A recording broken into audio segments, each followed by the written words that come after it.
আপনার বাচ্চা কি সামান্য কথায় ভেঙে পড়ে? কেউ কিছু বললেই কান্না, রাগ, ভয় পায়? আপনি জানেন কি আজকের ছোট্ট ভুল প্যারেন্টিং আপনার বাচ্চাকে আগামী দিনে মেন্টালি উইক অ্যাডাল্ট বানিয়ে দিতে পারে?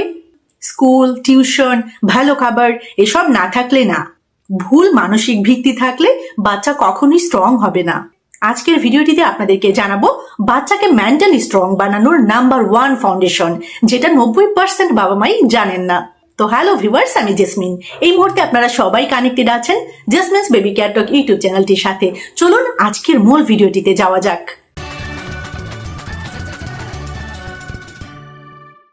প্রথমেই চলুন জানি মেন্টালি স্ট্রং কিডস মানে কি। মেন্টালি স্ট্রং বাচ্চা মানে কান্না না করা নয়, কষ্ট না পাওয়া নয়, বরং তারা কষ্ট সামলাতে পারে, ভুল থেকে শেখে, ভয় পেয়েও শেখে, অন্যের কথায় একদমই ভেঙে পড়ে না। আমেরিকান সাইকোলজিক্যাল অ্যাসোসিয়েশন এ বিষয়ে কি বলছে? Mental strength is not toughness, it's emotional regulation. তো নাম্বার 1 ফাউন্ডেশনটি কি? ইমোশনাল সেফটি, মানসিক নিরাপত্তা। বাচ্চার মনে যদি এই বিশ্বাসটা থাকে, আমি যাই করি, আমি যাই হই, আমার মা বাবা আমাকে বুঝবে, তাহলেই তৈরি হয় মেন্টালি স্ট্রং চাইল্ড। দেখা যায় আমরা বেশিরভাগ গার্ডিয়ানরাই, বেশিরভাগ বাবা মাই এই ভুলটা করে থাকি। আমরা বাচ্চাদেরকে বলে থাকি, এত কান্না কেন? ছেলেরা কাঁদে না, ছেলেদের কাঁদতে নেই, তুই তো একদম ফালতু। এতে আবার কষ্ট পাওয়ার কি আছে? এই যে ফ্রেজগুলো, এই যে বাক্যগুলো, এগুলো দেখা যায় আমরা কিন্তু ইউজ করে থাকি অজান্তেই, না বুঝে না জেনে বাচ্চাদেরকে আমরা এগুলো বলে ফেলি বা বলে থাকি। এইখানেই আমরা ভুলটা করে ফেলি। Harvard centre on the developing চাইল্ডের গবেষণা কি বলছে এই বিষয়ে? বাচ্চার অনুভূতিকে যদি অবমূল্যায়ন করা হয়, তাহলে তার ব্রেইন স্ট্রেস মোডে চলে যায়। এতে করে কি হয়? বাচ্চার আত্মবিশ্বাসের যে ক্ষমতাটা সেটা কমে যায়। তাছাড়াও বাচ্চার সিদ্ধান্ত নেওয়ার যে ক্ষমতাটা, যেটা আমরা বলে থাকি প্রবলেম সলভিং স্কিল, দেখা যায় সেটা অনেক গুণ কমে যায়। তো আপনি নিশ্চয়ই ভাবছেন ইমোশনাল সেফটি, মানসিক নিরাপত্তা, যেটাকে আমি এবং গবেষণা বলছে যে এটাই নাম্বার 1 ফাউন্ডেশন বাচ্চাকে মেন্টালি স্ট্রং করার জন্য। তো বাচ্চার মধ্যে যদি ইমোশনাল সেফটি থাকে বা বাচ্চা যদি ইমোশনাল সেফটিটা পায়, সেই ক্ষেত্রে কি হয়? যে বাচ্চা ইমোশনাল সেফটি পায়, সে দেখা যায় নিজের অনুভূতিকে প্রকাশ করতে শেখে। সমস্যা হলে লুকায় না। ভবিষ্যতে দেখা যায় বাচ্চার ডিপ্রেশন বা অ্যাংজাইটি কম হয়। বুলিং, পিয়ার প্রেশার এগুলো থেকে নিজেকে বাঁচাতে পারে। ইউনিভার্সিটি অফ ওয়াশিংটনের স্টাডি অনুযায়ী যেসব বাচ্চার বাবা মা অনুভূতিকে ভ্যালিডেট করেন, তারা জীবনে বেশি রেজিলিয়েন্ট হয়। যেমন আপনাদেরকে একটি ছোট এক্সাম্পল আমি দিই, যে বাচ্চা কাঁদছে, তখন হয়তো যদি সেখানে উইক রেসপন্স থাকে, বাচ্চার গার্ডিয়ান মানে বাচ্চার বাবা মা হয়তো বাচ্চাকে বলছে, এত কাঁদছিস কেন, সারাদিন ধরে কাঁদছিস, এরকম করে বাচ্চাকে অনেক বেশি মেন্টালি প্রেশারাইজড করা।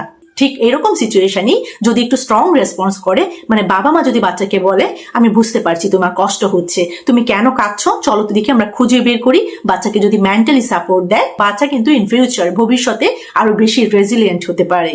চিন্তা করে দেখুন তো, এই যে বাবা মা বাচ্চাটাকে মেন্টালি সাপোর্ট দিচ্ছে বা বলছে কি কারণে তোমার কষ্ট হচ্ছে, আমি বুঝতে পারছি তোমার কষ্ট হচ্ছে, চলো তো আমরা ফাইন্ড আউট করি কি কারণে তোমার কষ্ট হচ্ছে।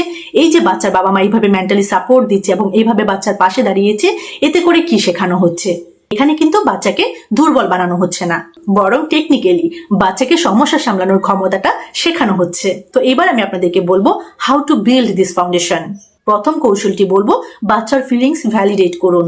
জানি আপনাদের কাছে কঠিন মনে হচ্ছে, আমি উদাহরণ দিয়ে আপনাদেরকে বুঝিয়ে বলছি। বাচ্চা যখন এইভাবে কান্নাকাটি করে, তখন আপনি বাচ্চাকে বলতে পারেন, তুমি রেগে আছো, এটা ঠিক, রাগ করারই কথা। এবং বাচ্চাকে বলতে পারেন, ভয় পাওয়াটাই তো স্বাভাবিক। অবশ্যই যেটা হতে হবে, অনুভূতি ভ্যালিড হতে হবে, কিন্তু কখনোই বাচ্চার ভুল আচরণকে অনুমতি দেবেন না। টেকনিক্যালি এটাকে হ্যান্ডেল করবেন। প্রেশার দিয়ে বাচ্চার কান্নাটাকে, বাচ্চার আচরণটাকে সীমাবদ্ধ করা যাবে না। 2 নাম্বার যে কৌশলটির কথা বলবো, সেটা হচ্ছে সলিউশন না, কানেকশন আগে। গার্ডিয়ান হিসেবে আমরা কিন্তু ভুল করব না, এটা করো, ওটা করো, এটা করো না, ওটা করো না, ঠিক আছে? এইভাবে বাচ্চাদেরকে কমান্ড করব না, বুঝিয়ে টেকনিক্যালি বাচ্চাদেরকে বলতে হবে।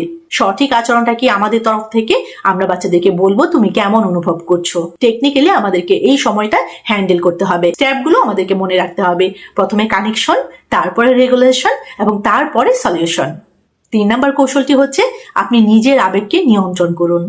আপনি অবশ্যই মনে রাখবেন, আপনি চিৎকার করলে বাচ্চার ব্রেন শেখে, চাপ মানেই চিৎকার। আপনাকে এটা অবশ্যই মানতে হবে এবং মনে রাখতে হবে, কাম প্যারেন্ট, কাম চাইল্ড। শান্ত বাবা মা, শান্ত বাচ্চা। আপনি বলুন তো, স্ট্রং কিডস কিভাবে তৈরি হয়? মারধর করে, তুলনা করে, ভয় দেখেও কিন্তু স্ট্রং কিডস হয় না। তাছাড়া অন্যদের সাথে তুলনা করেও কিন্তু স্ট্রং কিডস তৈরি করা যায় না। মারধর, ভয় দেখানো, তুলনা করা এসব দিয়ে ওবিডিয়েন্ট বাচ্চা হতে পারে, কিন্তু মেন্টালি স্ট্রং অ্যাডাল্ট না। একদম স্পেসিফিক করে সংক্ষেপে আমি যদি আপনাদেরকে বলি, নিরাপত্তা, বোঝাপড়া, সীমার মধ্যে ভালোবাসা, এই তিনটাই ফাউন্ডেশন। আপনি আপনার বাচ্চাকে শক্ত পৃথিবী থেকে রক্ষা করতে পারবেন না, কিন্তু আপনি তাকে শক্ত মানসিকতা দিতে পারেন। গার্ডিয়ান হিসেবে আজ থেকে শুরু করুন, ডিসিপ্লিন নয়, কানেকশন দিয়ে। আমি মনে করি এই ভিডিওটি প্রতিটি বাবা মার দেখা দরকার, সুতরাং অবশ্যই কিন্তু এই ভিডিওটা শেয়ার করে দিবেন অনেক অনেক বাবা মায়েদের সাথে, আপনার সোশ্যাল মিডিয়া প্ল্যাটফর্মে, আপনার প্রিয়জনদের সাথে, আপনার রিলেটিভসদের সাথে।